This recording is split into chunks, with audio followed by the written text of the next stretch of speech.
more and more CIOs are carrying more and more weight in their organizations, especially in enterprise software companies, enterprise technology companies. You have a strategy that will truly help.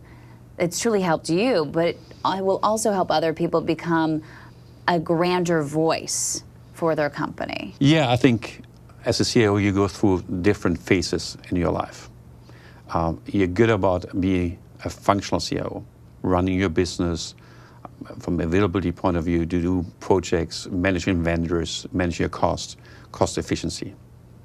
Second phase is how can you help the business to transform? New products, new channels, etc. And I think the third level that I experienced the last 2 years being part of SAP is becoming more strategic CIO. And the key ingredients of that is to understand what are the market trends.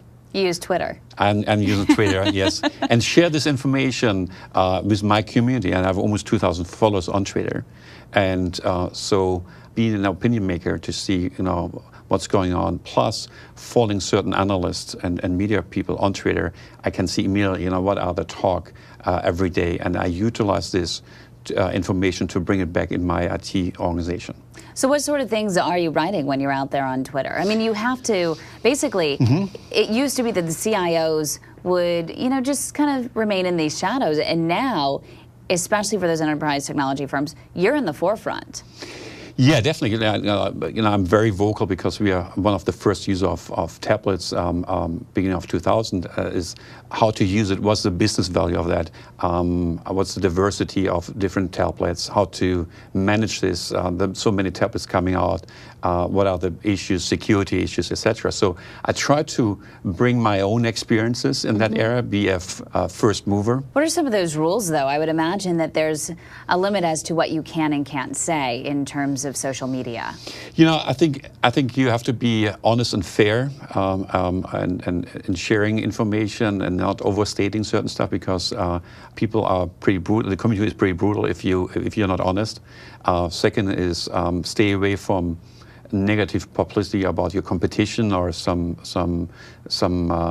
other market players, and sometimes staying away from certain comments that maybe you would use in your family, friends area, because it has such an impact on that. But really the moral of the story, in a sense, is really that it's time for the CIOs to become the voice. Absolutely. You can work 7 days, 24 hours, really hard.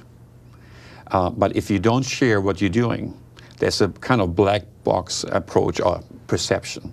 I mean, nobody knows what you really do, and so the value of what you do is pretty limited. You can utilize social media internally and externally to share what you're doing, what are your views, and driving certain decisions and certain discussions.